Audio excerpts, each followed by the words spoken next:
Hi, I'm Jasmine. Welcome to my homeschool. So this is the third video of this latest homeschool video series drop that I am doing. The first one was about my combined lessons for this school year, 2022 to 2023, for my kindergartner and my second grader. The second video I made was about the individual lessons of my second grader. A lot of those that she does independently already, specifically her language arts, her math, and then all the things that she does on her own for her core subjects. Today I'm going to talk about Paco, my 5-year-old kindergartner. He's our baby. He's the youngest of 6 children from our blended family. He turned 5 in September, but we started kindergarten around July or August last year. So I feel that unlike his sister, he's not as fast. He's not a fast learner as she is, or maybe because he's a baby. But when you ask him, he really likes to be homeschooled. So we tried to introduce other schools in the neighborhood to him, because we're in a community where there are fantastic schools like Xavier, Miriam, Everest, and Acacia Waldorf. He enjoyed the playtime, but he still wanted to be homeschooled. And also, me as a homeschooling parent, I felt that I am in the best position to decide or to see or assess what kind of learning methodology would work best for my son. So I tried to look into different resources like a modern Charlotte Mason's early years curriculum, a humble place kindergarten curriculum, this one. I've read books by Simply Charlotte Mason, and kindergarten shouldn't be a lot of pressure really. What I wanted him to adopt was the love for learning, and I think he's quite excited because he has seen his older sister homeschool for 2 years already before we formally enrolled him in kindergarten with our homeschool provider, Living Learning Homeschool. And a lot of the things that I did with Roux when she was in kindergarten, um, I tried to do with Paco, but it didn't seem like he was interested in them. So I was on a quest to really find the best curriculum for him. But it turns out that bits and pieces from each curriculum were nice. But what worked for us is that this rhythm that we have now on our fourth quarter. Can you believe it?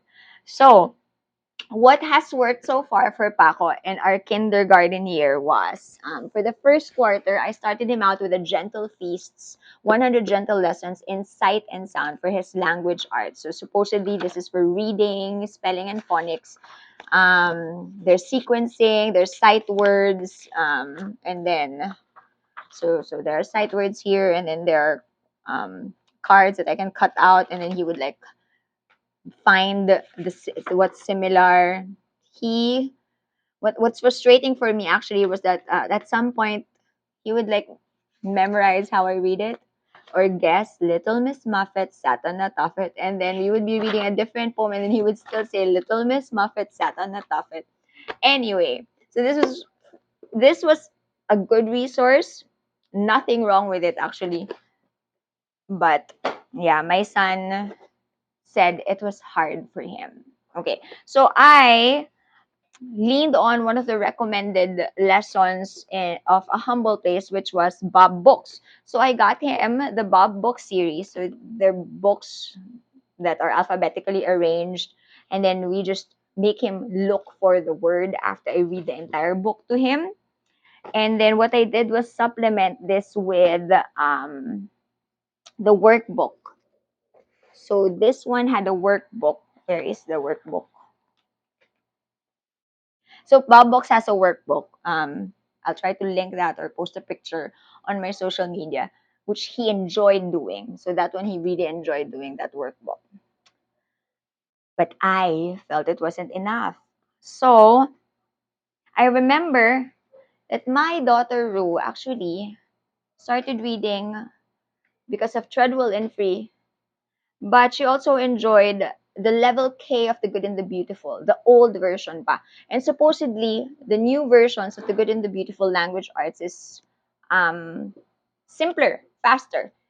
And he loves this. As in, after just maybe 3 weeks of working on the reading booster cards of The Good and the Beautiful's level K course book and reading booster cards, he's now reading. Yay! Ay, sorry.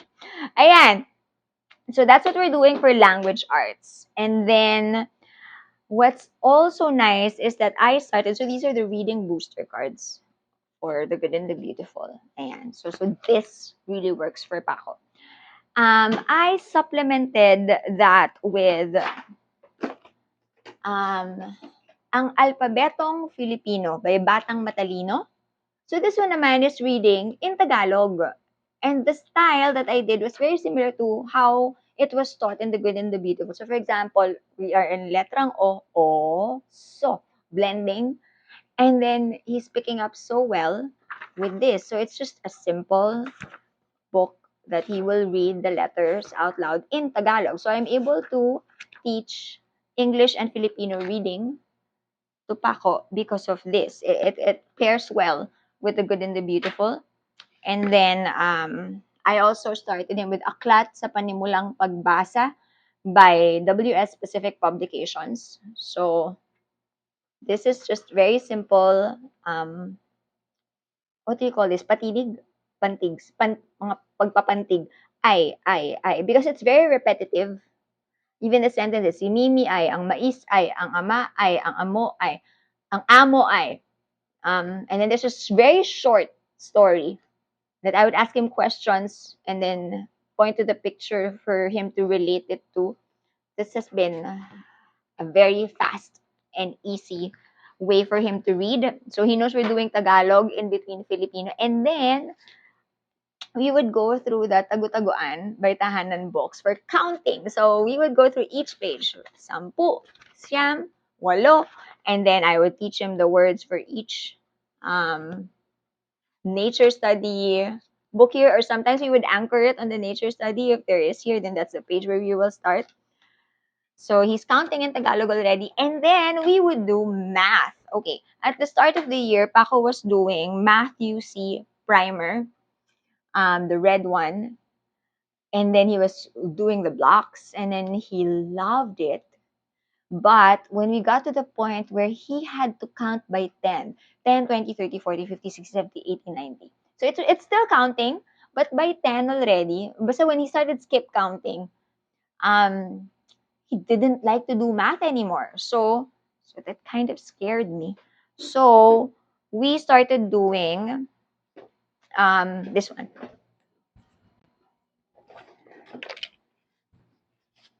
We started doing The Good and the Beautiful math. Okay.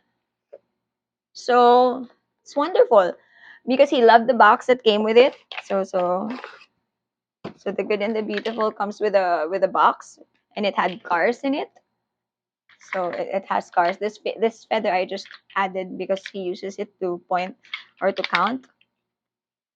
He loved it so much he wrote his name on it. My gosh. And so I only started this math course book for the 4th quarter.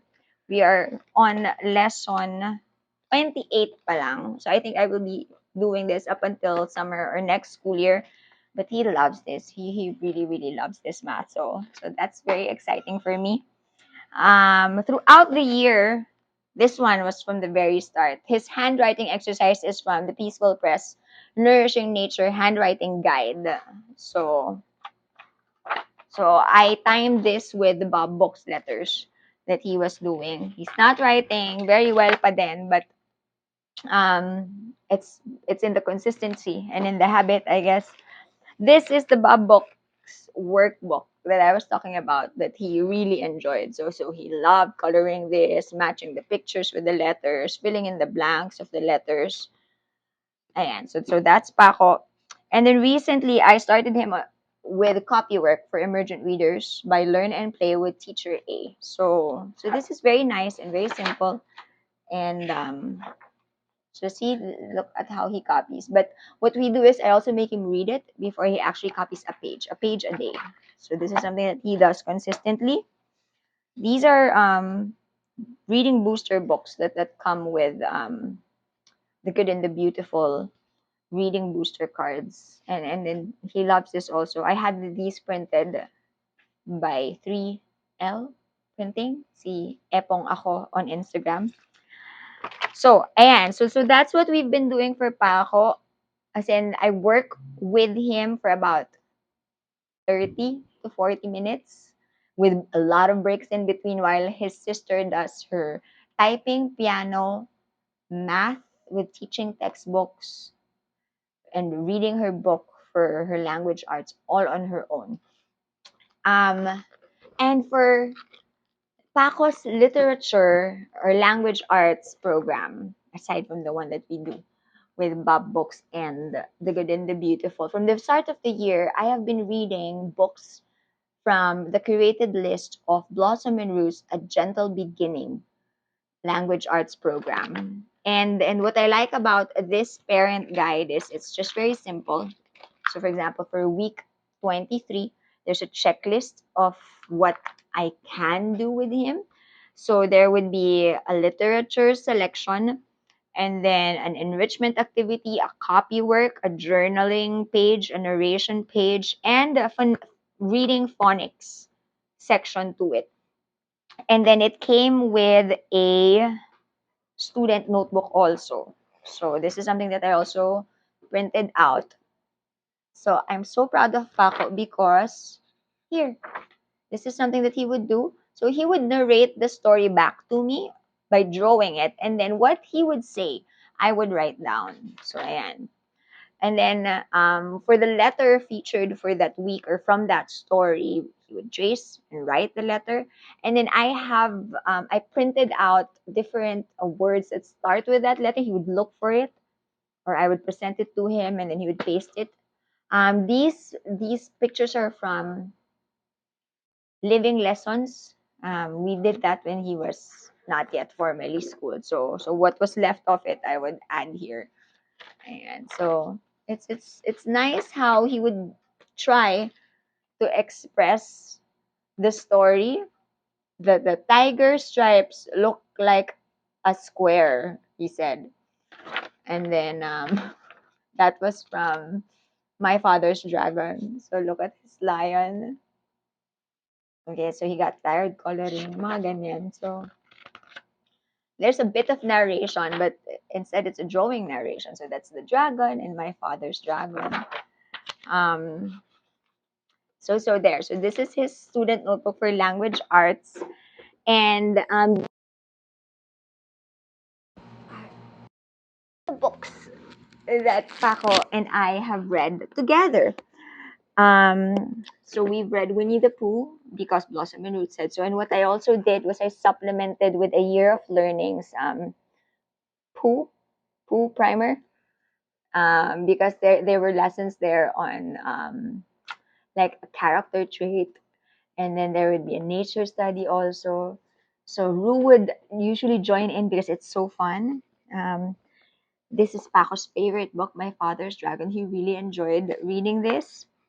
And then, so these are some of the titles that come as the recommended titles for Blossom and Roots Language Arts Program. Jabari Jumps. He also liked this. He kept asking his sister to read it to him during their quiet time. Penny and Her Marble, Abuela. So sometimes if it's a story that anchors on a cultural tradition of other places, we would go back to A Beautiful Feat, um, Around the World Part 1, or the selection from the Torchlight Worldly Wisdom Level K, um, to to expand the lessons. King Alfred, I think this is a Kind Kingdom selection, but he liked this book. And then we have Bread and Jam for Francis. He enjoyed this book so much. And then we always made bread and jam since then for snack time. The Quilt Story is also something that he read. The Name Jar is one of the first ones. And then, yeah, that's how he learned how to write his name. And then and selections from Frog and Toad. This is his favorite book. So I also got a Year of Learning's Frog and Toad unit study, so that there are materials that would supplement, like reading materials there, copy work, coloring pages, and a character trait from a Year of Learning. And then also, sometimes I would pull out from a Year of Learning Slow Down program, depending on the nature study that we're doing from Treehouse, Nature, Schoolhouse, in our combined lessons. And then Paco would be doing pages from the slow down curriculum of a Year of Learning while I read, or while I read stuff for our morning time. And then I also read a poem a day from a child's book of poems to Paco. Ayan. And then Paco also likes it when we read this for social studies, although social studies is really not yet required for his level. Blossom and Roots, Art and History of Me was something that was meant for him, but something that his sister enjoyed more. So I guess it's a bit more advanced. Paco also sits through readings for Your Country and Mine. So may citizenship na din dito. I actually started letting him listen in on the good citizenship and Philippine history stories already, even if he's not required, just so that he has that idea of social studies. And then also the Tagalog stories from the Tahanan Books, especially when I read to them the health books of the Tito Doc series. Ayan, so that's a lot, no? And the Torchlight pre-K curriculum focuses on feelings and social emotional intelligence. So this is something that I do for Paco. He pulls up a card and then we try to analyze what's happening in the picture. And then there are guide questions at the back that I ask him: what is happening? Why is dog not laughing? Do you think the joke might be a nice joke? If the joke is about dog, what would you tell them? Mga ganyan. And then, I know it's a lot for a kindergartner. And sometimes when I plan it out and then we don't really get to go through all of them, it's fine. Um, and I'm quite confident that my children enjoy our homeschooling. They take a lot of breaks in between.